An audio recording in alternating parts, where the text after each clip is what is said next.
Espírito Santo. Nós te adoramos, Espírito Santo. Nós te damos toda a honra e toda a glória. Vamos lá. Vamos ler. Não julgueis e não sereis. Não condeneis e não sereis. Perdoai e ser-vos-eis. Dai sempre e recebereis sobre o vosso colo uma boa medida, recalcada, sacudida e transbordante. Generosamente vos darão.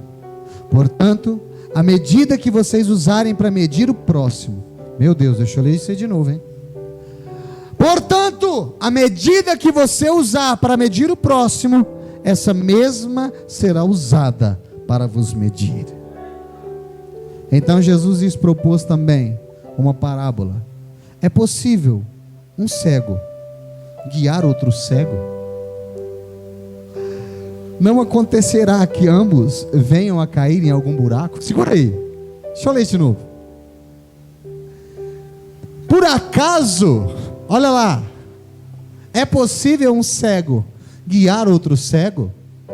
Não acontecerá que ambos venham a cair em algum buraco? O discípulo não pode estar acima do seu mestre. Todavia, todo aquele que completar dignamente o seu aprendizado será como o seu mestre. Porque reparas no cisco que está no olho do teu irmão e não consegue perceber o tronco de árvore que está no teu próprio olho.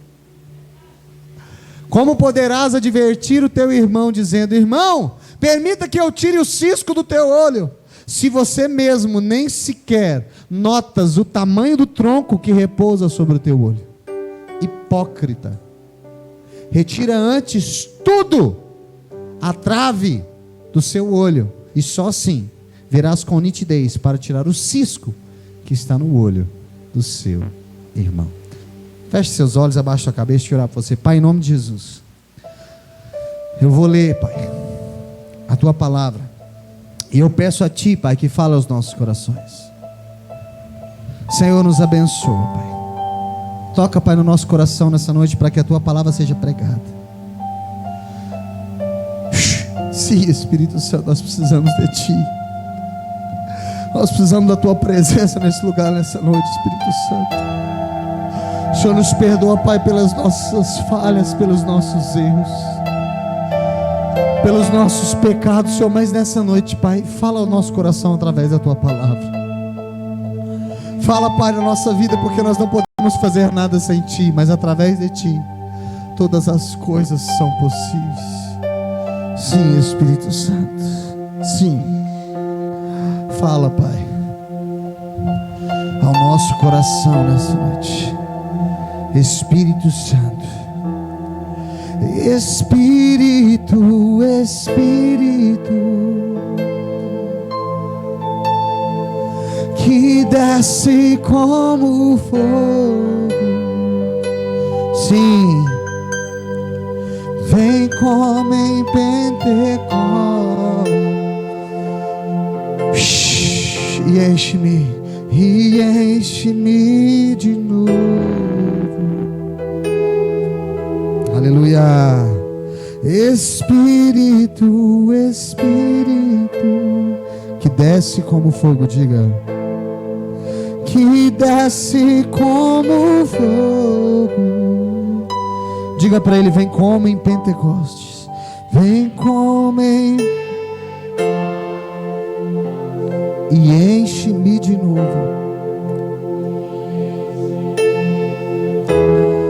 Aleluia. Querido, é muito forte, querido. Não julgueis e não sereis julgados. Mas o problema é que às vezes que nós temos uma péssima mania de olhar demais o defeito do outro, esquecer que a nossa casa está bagunçada. Fulano, você viu a casa da fulana? Parece que tem um ano que não passa uma vassoura lá.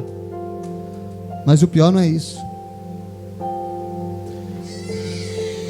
O pior é que na sua casa você também não limpa a sua casa. Quer falar mal da casa dos outros, mas a sua casa está uma bagunça. Aí Jesus vai nos ensinar uma coisa tremenda. Sabe o que Jesus vai nos ensinar? Que na mesma medida que eu e você medirmos, nós seremos medidos por Ele. O problema é que a gente dá valor demais no problema da casa do irmão e se esquece do tamanho do problema que está dentro da nossa casa. Não, na minha casa não tem problema, mas na casa do irmão sim. Larga de ser hipócrita, querido. Quer falar do pecado dos outros, mas não consegue olhar o pecado dentro de casa. Querido, conserta primeiro a tua casa, para depois você olhar o problema da casa dos outros. É agora que você diz misericórdia, Jesus. Diga misericórdia. Porque na mesma medida que você julga o seu irmão, você vai ser medido. Sabe que para o pastor é meio difícil isso, querido. Porque a palavra pastor significa cuidador, aquele que guarda, aquele que protege, aquele que ajuda e auxilia.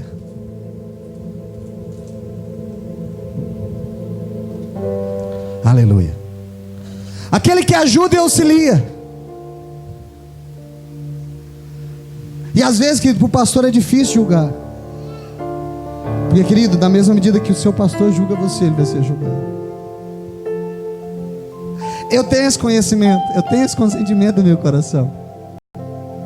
E nós temos que ter esse entendimento que da mesma maneira que nós medimos, nós seremos medidos. Ah, pastor, mas fulano bebe. E você tem uma língua que parece um dinossauro de tão grande. Ah, fulana está traindo fulano. E a sua casa está em ordem? Eu acho que você tem que se preocupar com a sua casa e não preocupar com o casamento dos outros. Porque a gente às vezes se preocupa demais com quem está lá fora e se esquece de quem está aqui dentro. Sabe por que muitas pessoas às vezes têm vergonha de vir para a casa de Deus, que acham que aqui serão julgadas por aqueles que se dizem santos? Querido, às vezes dentro da igreja tem mais pecador do que quem está lá fora. Como assim, pastor? Aqui dá uma de bom crente, mas não paga ninguém lá na rua. Aqui paga de homem de Deus, mas lá fora dá em cima de qualquer mulher e não dá valor na sua esposa e não tem caráter dentro de casa. Pastor, dentro da igreja acontece isso sim. Por isso que nós não podemos, querido, sabe, aceitar qualquer coisa. Aquilo que eu falei no começo do culto. Não aceite qualquer pessoa dentro da sua casa sem antes conhecer a procedência, sem antes conhecer o caráter, sem antes conhecer o que aquela pessoa carrega dentro do seu coração. Porque às vezes que nós pensamos, querido, que as pessoas são boas porque estão dentro da casa de Deus. Não, querido. Às vezes quem está lá fora que tem mais caráter do que tem que estar aqui dentro. E às vezes quem está aqui dentro se esconde atrás de uma religiosidade. Às vezes quem está aqui dentro se esconde atrás, querido, de uma máscara. E por isso tem muitas pessoas frustradas, porque vem na igreja buscando Jesus e encontra aqui um monte de gente sem caráter e sem vergonha. E o pior de tudo, eu não estou falando de lá fora, eu estou falando de nós. Meu querido, eu sempre digo dentro dessa casa, aonde nós estamos, o que nós estamos. O que quer dizer isso, querido? A colocação onde você está, o posicionamento que você está, isso vai requerer de você alguma coisa. É como o policial, querido. O policial ele é eleito pela população para trazer segurança, para trazer, querido, paz sobre a cidade. Agora, se ele se desvirtua e passa a ser um bandido, passa a roubar, passa a fazer milícia, querido, ele já não serve mais para a população. Quem está me entendendo? Assim somos nós, querido.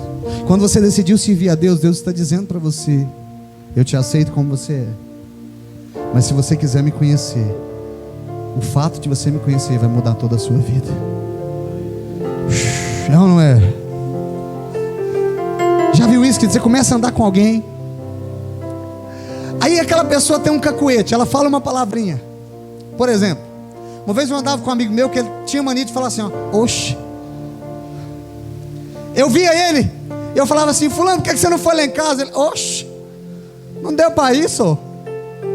E aí minha mãe um dia me chamou lá em casa, falou assim, Emílio, por que você não veio almoçar? E adivinha o que eu respondi? Oxe. Eu falei, gente, onde que eu tirei esse oxe? Por que, pastor? Sabe por quê? Porque você começa a parecer com a pessoa que você caminha perto. É ou não é? Quem já passou por isso? você começa a se parecer, querido, com quem você anda perto. Por isso que eu sempre gosto de dizer, nunca ande com pessoas menores. Tente sempre andar com pessoas maiores que você, que pensam melhor, que pensam maior, que têm uma visão maior. Por quê? O máximo que você vai conseguir é alcançar lugares maiores do que o que você está hoje. Agora, quando eu começo a andar com pessoas, querido, que não querem o bem da minha casa, não querem o bem da minha família, querido, eu vou acabar destruindo a mim mesmo. Por isso eu falei algo no começo do culto. Nem todo mundo que está perto de você está verdadeiramente com você.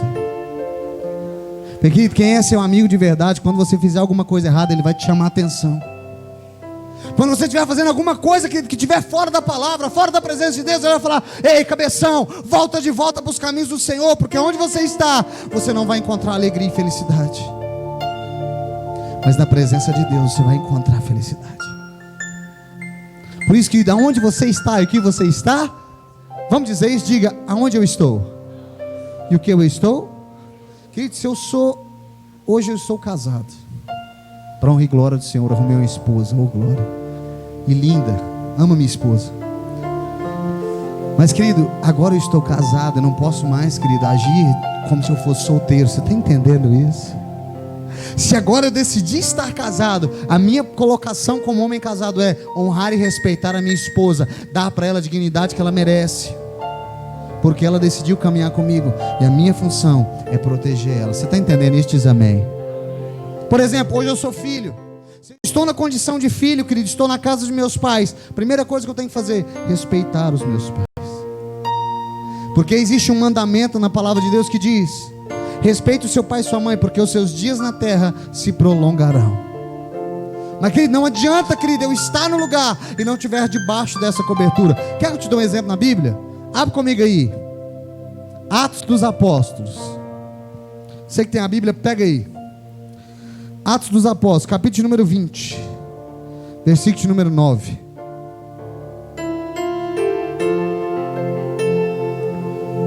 Atos 20, versículo número 9.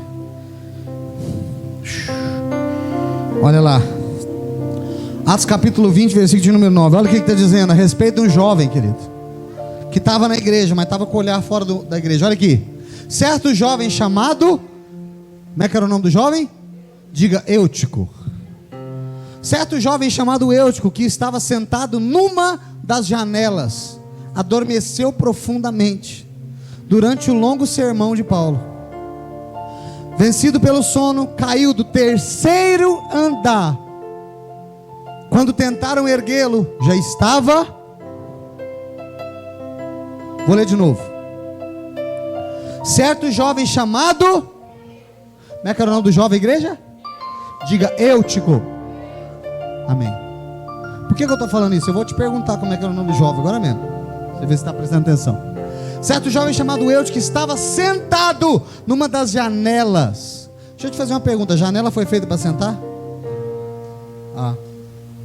Adormeci profundamente durante o longo sermão de Paulo. Vencido pelo sono, caiu do terceiro. Quando tentavam erguê-lo, ele já estava... Segura aí para mim que eu vou falar um negócio, depois eu vou continuar, fica aí. Querido, escuta aqui. Paulo estava pregando dentro da igreja, e tinha um jovem sentado na... Querido, se ele queria ouvir a palavra, por que ele estava sentado na janela? Porque, querido, tem gente que está aqui dentro, mas não tira os olhos lá de fora. Vou falar de novo, você não entendeu.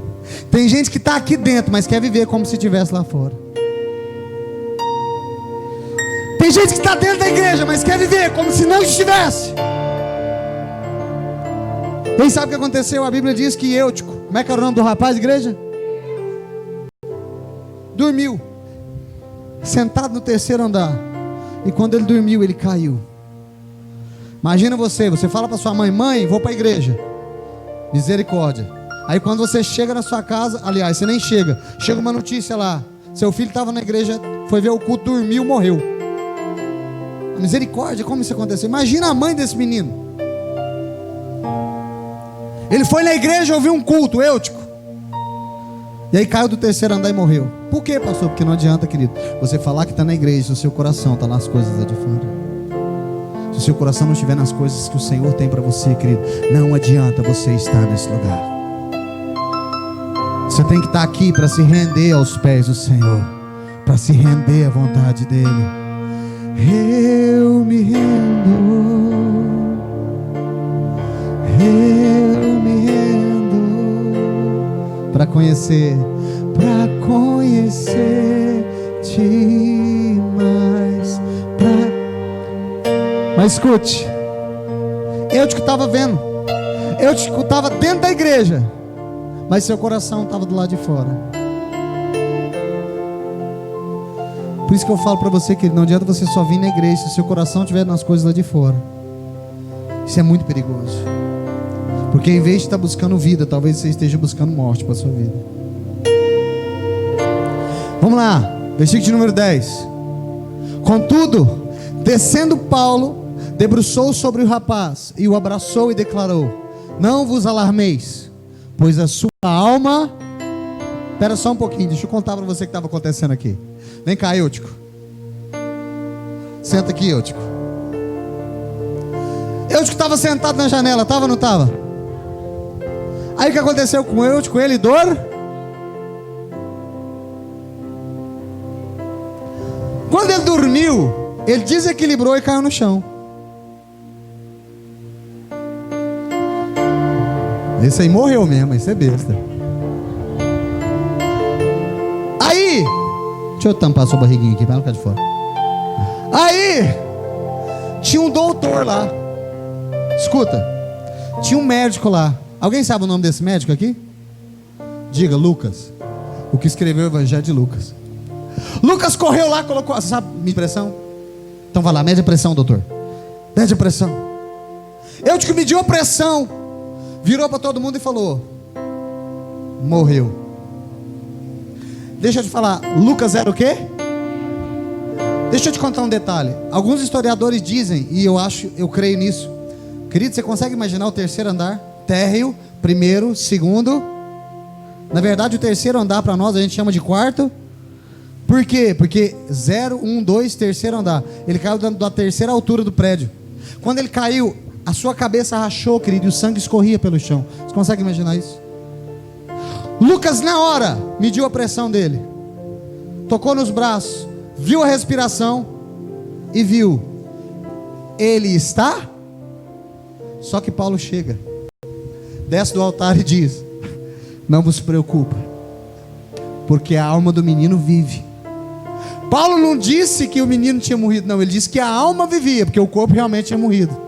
Mas quando Deus quer ressuscitar, querido, não interessa o que aconteceu na tua vida, Ele vai trazer de volta a você a vida. Paulo então abraça o menino, e quando ele abraça o menino, ele coloca de novo o menino de pé, para a honra e glória do Senhor Jesus. Mas o que eu quero chamar a sua atenção é para algo muito forte aqui. Não adianta você estar dentro da igreja se a sua mente estiver lá de fora. Não adianta que você querer estar aqui dentro pensando nas coisas de fora. E quantos crentes velhos são assim, às vezes estão dentro da igreja, querido, em vez de olhar para Jesus, olhar para a igreja, ele fica olhando para o problema do irmão, para o pecado do irmão, para o pecado da irmã. Ele julga todo mundo e se esquece do mais importante. Ele está em cima da janela olhando lá fora, em vez de estar aqui dentro prestando atenção no que Jesus está fazendo na nossa vida. Não adianta, querido, nós estamos aqui querendo julgar quem está lá de fora. Não adianta nós estarmos aqui querendo reparar. Deixa eu te contar uma coisa séria. Lembra da Santa Ceia? Jesus senta com seus discípulos para celebrar a ceia. Vem cá, vamos sentar aqui.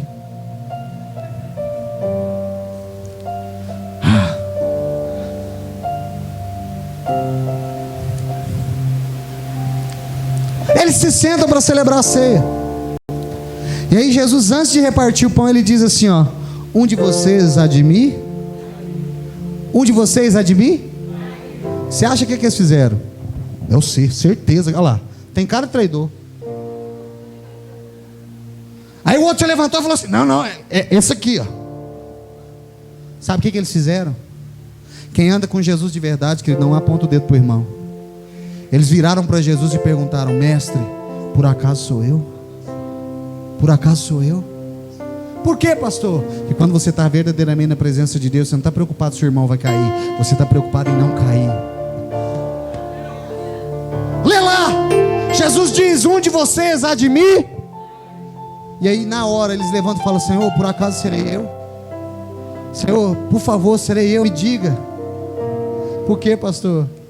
Porque, querido, quando você verdadeiramente está na presença de Deus, quando você verdadeiramente está na presença de Jesus, você não está olhando o tamanho do cabelo da irmã, você não está olhando se a irmã está de batom, de maquiagem, de brinco. Você quer saber o seguinte: a minha vida com Deus está direita, a minha casa está abençoada, os meus filhos estão aprendendo a palavra, estão crescendo no Senhor, porque a vida do irmão, eu vou orar e Deus vai tocar na vida dele.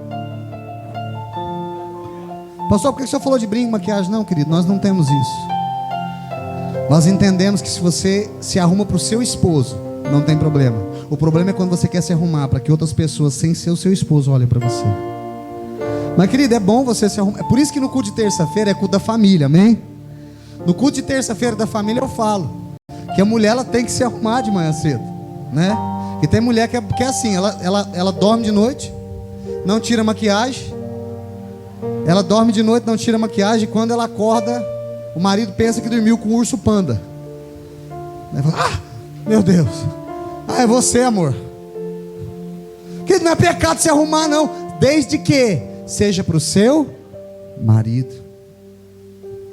O marido também, querido. Sabe, nem escovou os dentes, já fala: bom dia, meu amor. A mulher fala: Jesus, morreu alguém aí dentro, não é possível. Isso eu falo na terça-feira, culto da família. Mas, querido, deixa eu te falar uma coisa. Jesus, querido, Ele quer ver você bonita, Ele quer ver você bem, quer ver você alegre, mas Ele quer ver o seu coração na presença dEle. Porque também não adianta você estar maquiada aqui fora, destruída por dentro. Não adianta, querido, sabe? Quem está feliz com Jesus, que não interessa o que acontece aqui fora, aqui dentro, a sua vida é abençoada, a sua casa é abençoada, os seus filhos são abençoados. E aí Jesus sentado na mesa, querido, ninguém queria saber do pecado do irmão, todo mundo queria saber: Senhor, eu estou pecando contra ti, porque é aquilo que eu te falei, Jesus te chama do jeito que você está. Querido, se você pegar os 12 apóstolos de Jesus, querido, ele pegou os piores cara. Ele pega um pescador ignorante, ele pega um cobrador de imposto, ele chama até um ladrão para andar com ele. Judas era ladrão, querido. Judas, as piores pessoas que Jesus escolheu para andar com ele foram pessoas que não eram curadas, tratadas. Pastor, por que é que ele pegou as piores pessoas? Sabe por quê? Porque, querido, enquanto você duvida de todo mundo, Jesus acredita que da pior nascente pode sair água doce, em nome de Jesus. Porque Jesus, Ele transforma, querido, pelo simples fato de caminhar com Ele. Quando você decide caminhar com Jesus, querido, você vai parar de olhar para o seu lado, vai olhar para a sua direita e vai falar: Senhor, o mundo pode estar caindo ao meu redor, eu estou firmado em Ti, na Tua presença.